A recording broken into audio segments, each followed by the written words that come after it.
मैं हर चीज के साथ सहमत हूं जो अभी तक कहा है। बहुत बढ़िया, इतने बढ़िया स्पीकर बिहार में, एक से एक बढ़िया स्पीकर होते हैं। इनके सामने कौन जाके यहाँ बात कर सकता है? आपको बधाई हो, कुछ बढ़िया आपने बात की। विकास जी, आपने शुरुआत की एक पॉइंट रखकर, और बिल्कुल बड़ी सही पॉइंट। मैं आपको बताना चाहता हूं कि आज सुबह ही इस वक्त बिहार के 17 यूनिवर्सिटीज के जो कुलपति हैं उनकी एक बैठक चल रही है, कॉन्फ्रेंस चल रही है लोक भवन। सुबह मैं उनके साथ कुछ देर के लिए था और मुझे मालूम था कि यहां आना है मुझे, और इसीलिए ये पॉइंट मेरे दिमाग में था। मैंने उनको खास तौर पे कहा कि देखिए, जो राज्य जिसमें नालंदा है, और भारत की संस्कृति में मेरे ख्याल में इससे बड़ी लाइब्रेरी कहीं थी नहीं, सिर्फ नालंदा में थी। तो इसको याद करते हुए, इसको ध्यान में रखते हुए, कम से कम ये सोच विचार तो हम सब में होना चाहिए जो जवाबदार है हायर एजुकेशन के, कि बिना लाइब्रेरी के कोई पढ़ाई नहीं होती है। लेक्चर हो सकता है, रिसर्च आप काम कर सकते हैं, लिख सकते हैं, पेपर लिख सकते हैं, मगर असलियत जो ज्ञान मिलता है वो सिर्फ लाइब्रेरी से मिलता है।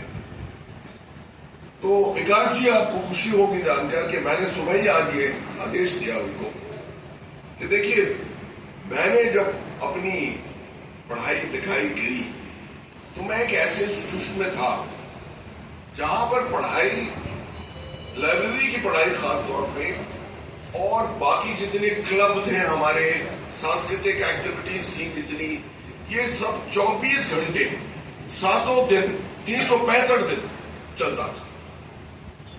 कोई ऐसा टाइम नहीं था जबकि लाइब्रेरी खुली नहीं थी। कभी भी आप लेक्चर वेक्चर खत्म करके दोपहर को आराम करके 8 बजे शाम को खाना खा के लाइब्रेरी चले जाइए, 11 बजे तक बैठिए आराम से। असलियत लाइब्रेरी का फायदा वो होता है।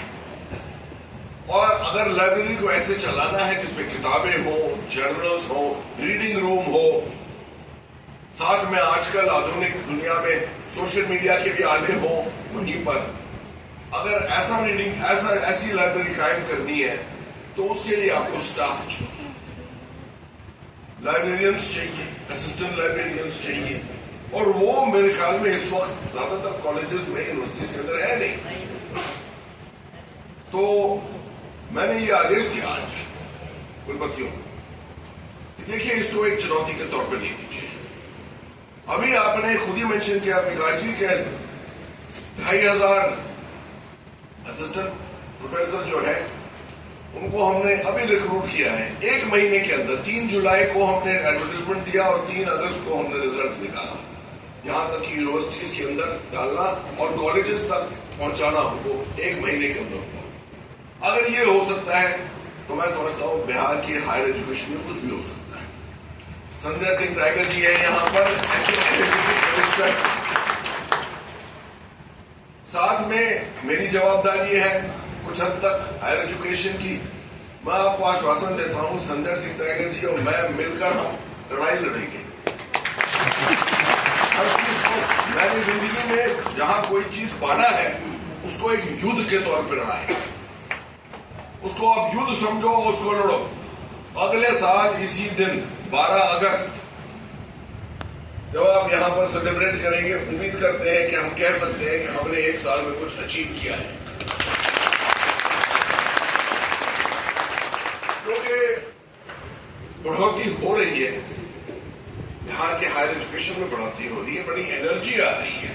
साथ साथ इसमें एक पहलू यह है लाइब्रेरियंस का, लाइब्रेरी साइंस का और लाइब्रेरीज को कायम करने का। लाइब्रेरी से फायदा क्या है, अभी बहुत बढ़िया तरीके से आपको समझाया है सबने। मैं समझता हूं कि पढ़ाई लिखाई तो नॉर्मल आपके सब्जेक्ट के लिए, आप अगर पॉलिटिकल साइंस पढ़ते हैं तो पॉलिटिकल साइंस बेशक आप पढ़िए, आपकी टेक्स्ट बुक्स हैं उससे पढ़िए, लाइब्रेरी के अंदर रिसर्च करिए।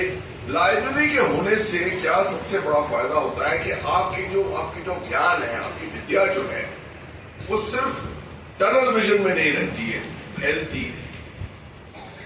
ठीक है, all pervading knowledge, additional knowledge, जिसको एक वेल रेड पर्सनैलिटी कहते हैं अंग्रेजी में, वेल रेड पर्सनैलिटी, मतलब दुनिया की कोई चीज के ऊपर बात है। मुझसे आप अगर पूछें, खेल कूद के पूछिए, कोई 1959 में ऑस्ट्रेलिया की क्रिकेट टीम जब आई थी तो दिल्ली में पंकज रॉय ने कितने रन बनाए थे, मैं आपको बता सकता हूं। थाली बिठाने की बात नहीं है, मैं कह रहा हूं ये इंटरेस्ट की बात है कि आप किसी खास चीज में इंटरेस्ट लें। मुझे मिलिट्री साइंस, अपनी मिलिट्री ज्योग्राफी, टैक्टिक्स, स्ट्रेटेजी में बहुत इंटरेस्ट है, मगर साथ में मैं बॉलीवुड में भी इंटरेस्ट रखता हूं, हॉलीवुड में भी इंटरेस्ट रखता हूं, क्रिकेट में भी इंटरेस्ट रखता हूं, पूरा वर्ल्ड कप भी देखा है मैंने। आपके इंटरेस्ट वाइड होने चाहिए।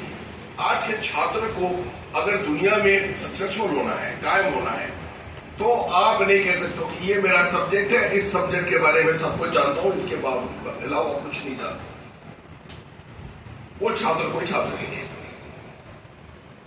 अखबार पढ़ना, लाइब्रेरी की एक खासियत होती थी कि रीडिंग रूम के अंदर दुनिया भर के अखबार लगे हुए। एक आमतौर पर वैसा एक जगह होती थी जहां पर अखबार को रखा जाता था और वहां अलग नहीं कर सकते थे, उसको पढ़ सकते थे आकर लोग।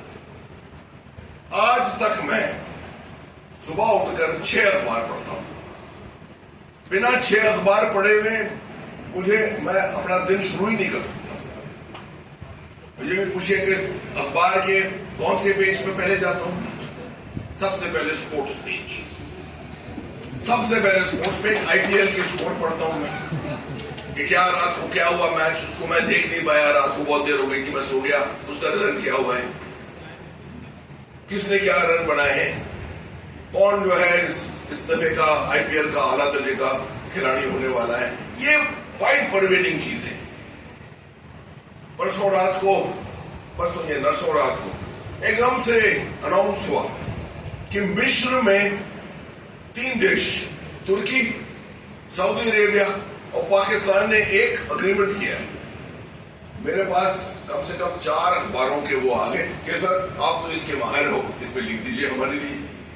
मुझे कोई रिसर्च करने की जरूरत नहीं पड़ी, रातों रात मैंने 3 आर्टिकल लिखे, तीनों लिख दिए मैंने रातों रात, बिना देखे, बिना पढ़े कुछ, क्योंकि ज्ञान था उस चीज का।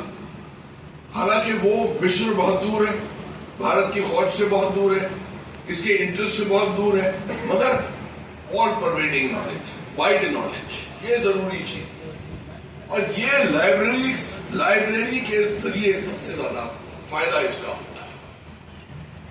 ई लाइब्रेरी के से हटकर अगर फिजिकल लाइब्रेरी हो, मजा ये आता है कि एक जगह खड़े होकर आदमी टाइटल्स पढ़ सकता है।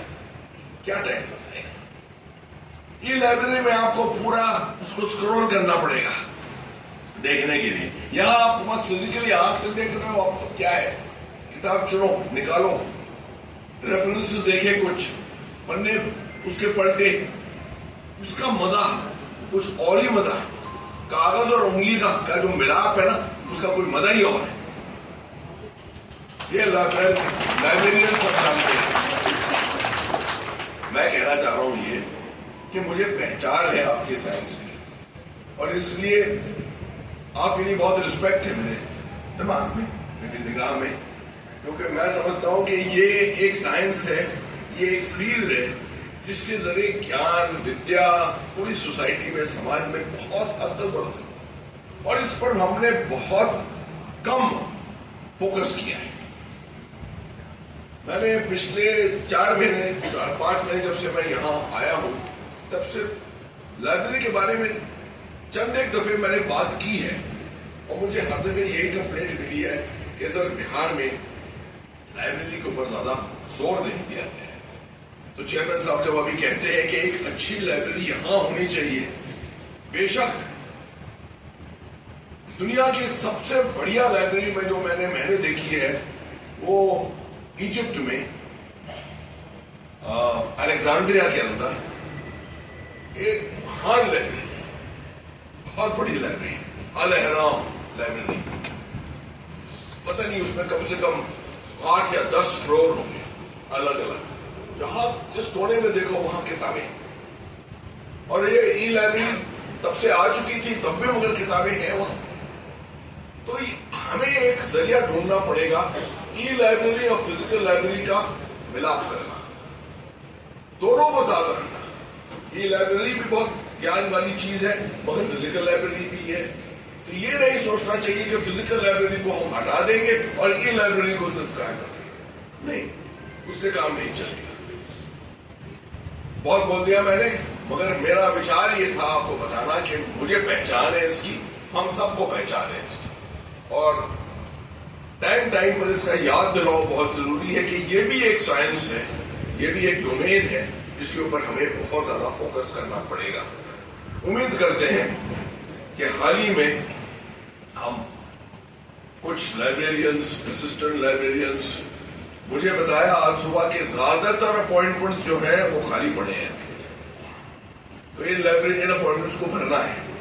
उम्मीद करते हैं कि हाल में अगले कुछ दिनों में, अगले कुछ हफ्तों में इन अपॉइंटमेंट्स के लिए चुनाव करके वो सिलेक्शन करके और इनको भरा जाए और किताबें लाई जाए, ताकि पूरा जो लाइब्रेरी का सिस्टम है उसके अंदर थोड़ा और इजाफा आए, एनर्जी आए। और उम्मीद करते हैं कि अगले साल जब हम यहीं पर इस सभा में बैठे तो हम सब जो है खुशी के नारे लगा सकते हैं। शुक्रिया, बहुत बहुत धन्यवाद।